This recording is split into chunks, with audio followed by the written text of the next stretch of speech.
phát mà sa lùm sang thì chúng chẳng thua cho hệ oyong hi lùm sang họ tới hin hun khana cái part na lo hin kho mà hin hết chúng thang thui chấm khăn nan sấy đam hiểu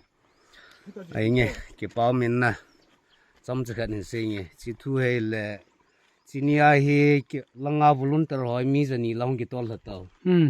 lâm cái hi coi lâm cái nắp em hầm kiong cái hello hôm đàn hi giờ này lùm sang rồi hi cái giờ đàn tao bảo là không kịp tao mau không lấy tiền tại nhưng hi cái su hà lô con về ngay ta cho nói lăng cái khô lịch con mấy khô cái đàn hậu ấy thì cha hi Assam BSF hi bulletproof ready sam mo ta so BP na li ako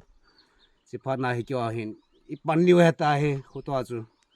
kapano cho hi hung thai to wa cha hi BSF chu lamjia amha MMG ti ri ta chu na cha hoi kap phat wa chu dang ho chu gui ta jam ta ke to lun min sang to loi pa chu kyo thum hi ka jam lo kapan lần nào lấy chân cái chú bồi nó cái tổ khâu he chân sĩ tan tê nắp bàn lần nào cái chú là vào cần họ cái luôn mình thân cái he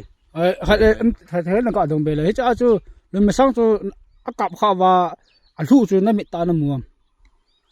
ăn cặp khao và he nó kia to khao hầm cái tí hôn là tí chú na cha chú cái nhau heo pro tê tí loi pa chú he nghe pro đây cái tí hôn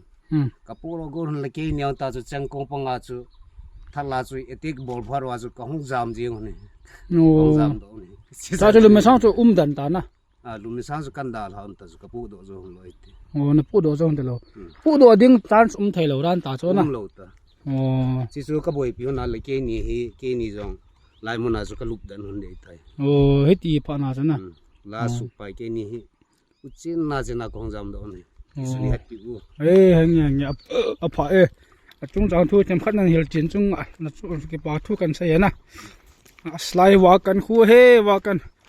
he là ngã cái mũ của máy bung na là ngã cái mũ của máy bung nuôi bao khơi là con vẹn ta hal na usuhi luôn như sao lâu na chú na ok